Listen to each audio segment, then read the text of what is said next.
The friction that ignites between you and your rival is not merely a prelude to passion, but a mirror reflecting the parts of yourself you have been taught to suppress in service of small-town conformity. And true connection requires not winning the argument or the heart, but integrating the vulnerability beneath the conflict until love becomes an act of mutual recognition rather than competitive conquest. In Until the Sparks Fly, Nate Wilder transformed the enemies to lovers trope into profound exploration of relational sovereignty and masculine emotional labor, proving liberation isn't found in defeating your opponent, it's forged in honoring the person beneath the rivalry when every social script demands you remain adversaries.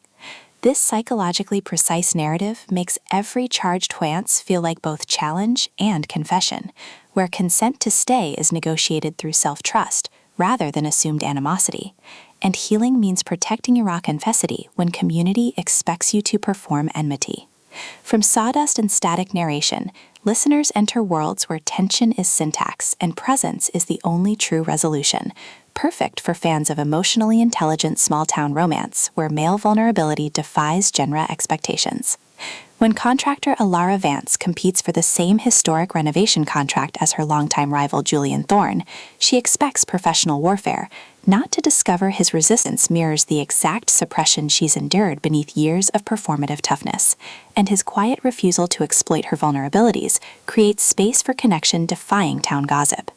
Navigating blueprint disputes and buried attractions, Ilara realizes this competition isn't about victory, but recalibration, with Wilder avoiding reducing Ilara to stubborn heroine or Julian to arrogant antagonist, instead crafting radical reciprocity within constraint, where trust is earned through honoring boundaries even as sparks blur them. And audiobook narration amplifies this alchemy by capturing Ilara's disciplined focus fracturing into clarity, and Julian's guarded intensity revealing warmth beneath vigilance, making listeners feel seismic shifts of souls, learning some bonds can only be forged when you stop letting history define their validity.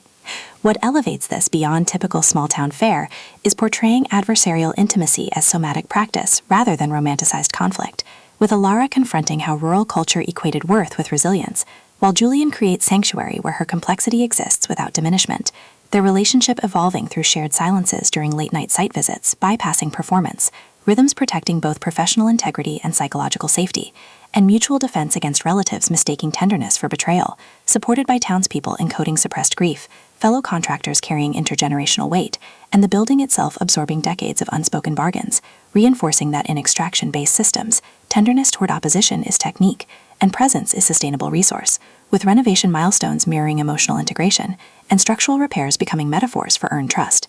For audiobook listeners, this production is immersive descent into fortified intimacy, with narrators embodying Ilara and Julian with remarkable distinction, sound design anchoring existential stakes through distant hammer strikes, rain against unfinished roofs, and hushed breath syncing with moments of clarity, pacing mirroring relational cadence from deliberate reflection to surging awakenings, ultimately redefining small-town romance by centering male emotional labor within adversarial frameworks, and affirming that sometimes the most powerful act is choosing connection over competition, honoring whole self even in landscapes shaped by rivalry.